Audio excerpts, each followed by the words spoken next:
Good morning. Happy Tuesday. This is Tuesday, April 7th. I just want to bring our word of devotion for this day in Holy Week. My devotion this morning comes from Mark chapter 12, verses 13 through 17. This is when the Pharisees and the Herodians came to Jesus and they tried to trap him. They trapped him with this. They were trying to trap him with this question, and they came to him and they said, we know that you're full of truth, and we know that you won't lead anyone astray because you speak God's truth. And so then they ask him, is it lawful to pay a poll tax to Caesar or not? Shall we pay or shall we not pay? And they were hoping to trap him in this situation that to them seemed like there was no right answer. And so, of course, Jesus knew that they were trying to test him. They were trying to trap him. And he said, why are you testing me? And he asks for them to bring a coin forward to them. And so they bring him a coin, and he says, whose image is inscribed on this coin? Whose face is on this coin? And they said to him, Caesar's. And so Jesus said, give to Caesar's what is Caesar's, and give to God the things that are God's. And we're told that they were amazed at what he said.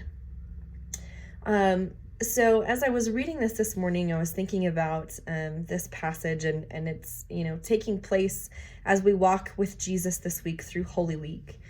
I found it interesting because he makes it a point to say, we're going to give to Caesar what is Caesar's. We're going to give to the government what is the government's, but we need to make sure that we're giving to God what is God's.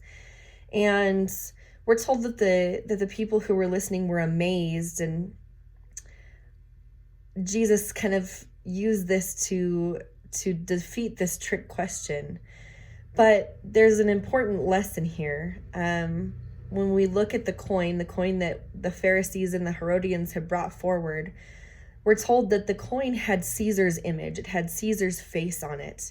And just like the coin has Caesar's image on it, the human soul has God's image on it. We're all created in the image of God. We can read about that in Genesis 1:26. And even though this image has been made less than what it should be. We've marred the image of God on our souls. We've made it into something that it shouldn't have been. But we're still reminded that we belong to God. We don't belong to ourselves. We don't belong to anyone else. And so when we recognize this and we give ourselves back to the Lord, then we enable His grace to work within us and to establish His image in us the way that it should be. And you can read about that in Romans 8:29 and in 1 Corinthians 15:49.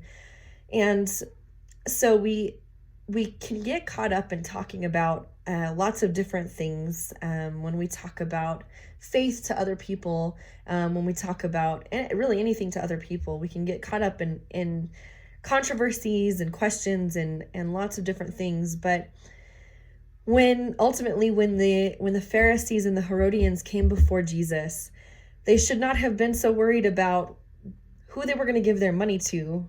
They should have been more concerned about the state of their souls and their relationship with God. And that's what it ultimately comes down to for us as well. We can talk about lots of other things, but ultimately we should be thinking about the state of our souls and our relationship with the Lord and the image of God that is imprinted upon our souls, and what we're doing to help that image be what it should be, and not some marred image that we've made it into. So I just want to give you a few things to think about this week, to think about today in your devotion time with God.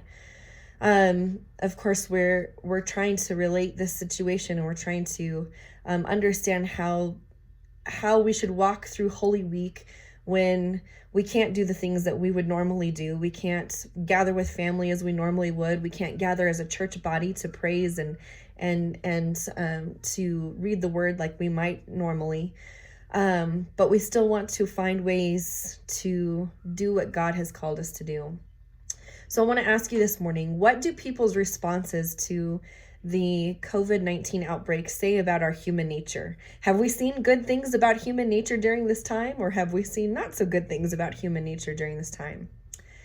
How can we show others that we are created in the image of God and that they are created in the image of God with our words and our actions during this time? What Christ-like changes might the Holy Spirit be making in you, and how can you submit to his work of grace? He's always trying to work something new in us. So how can you submit to that this week in a way that would show other people that he longs to do the same thing in them? And then the next question that I just want to ask is that the coronavirus has sparked a lot of questions in many people about life and what it's about. What are we here for? What is our purpose? And it indicates that there's an underlying spiritual need in most people that they are not filling.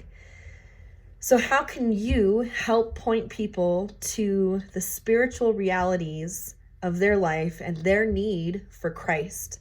How can you engage and address their questions sensitively and lovingly? So I want you to think about these things today. And then as you pray, I want you to pray for unbelievers that you know personally. I want you to pray for them specifically by name, because they are created in God's image too. They bear the imprint of the Creator on their souls. And so I want you to pray for them today, and I want you to pray that God would prompt them to give themselves back to him so that they can be remade and they can be made again into the image of Christ the way that he desires. All right, we'll see you tomorrow.